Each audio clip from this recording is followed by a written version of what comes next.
கடையேழு வள்ளல்களில் ஒருவரான ஓரியை பற்றிய வரலாறு.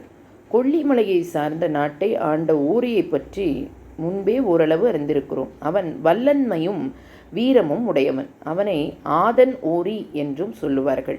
வல்வில் ஓரி என்று அவனுக்கு ஒரு பெயர் வந்தது. ஓர் இலக்கை எய்தால் அந்த அம்பு பல பொருட்களை துளைத்து கொண்டு செல்லும்படி எய்வது அந்த வில்லாளியின் விரலை காட்டும். அவ்வாறு அம்பை எய்யும் வில்லை வல்வில் என்பர். ராமன் தாடகையின் மேல் எய்த அம்பு அவள் மார்பை துளைத்து மலையை துளைத்து பின்பு மரத்தை துளைத்து அப்பால் மண்ணுக்குள் சென்றது. அதனால் ராமனை வல்வில் ராமன் என்று சொல்லுவதுண்டு. அவ்வண்ணமே ஓரியும் அம்பு விடும் திறமை உடையவன்.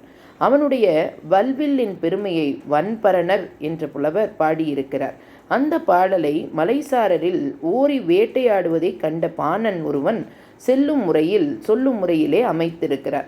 அந்த பாணன் தன் மனைவியாகிய விரலியோடும் பலவகை இசைக்கருவிகளை வாசிக்கும் சுற்றத்தோடும் தனக்கு உதவி புரியும் கொடையாளிகளை நாடி போய் கொண்டிருந்தானாம். அப்பொழுது அங்கே ஒரு வீரனை கண்டான். வீரன் மிகவும் வியக்கத்தக்க வேட்டையை ஆடிக்கொண்டிருந்தான். அவன் தன் வில்லை வளைத்து ஒரு யானையின் மேல் அம்பை எய்தான். மற்றவர்கள் எய்திருந்தால் அந்த யானையை புண்படுத்தி அதன் உடலிலே தங்கியிருக்கும்.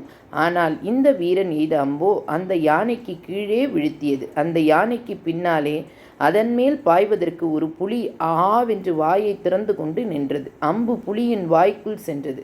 அதையும் மாய்த்து அதன் உடம்பை துளைத்து புறப்பட்டது. அங்கே நின்றிருந்த ஒரு கலைமான் ஊடுருவி அதை உருட்டியது. பிறகு உரல் போன்ற தலையுடைய காட்டுப்பன்றி ஒன்றின் உயிரை வாங்கியது.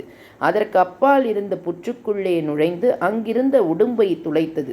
இந்த வல்வில் வேட்டையை பார்த்து பாணனும் பிறரும் வியப்பில் ஆழ்ந்தனர். இத்தனை விலங்குகளையும் ஒரேடியாக கொள்ளும் இவ்வீரன் யாரோ தெரியவில்லையே.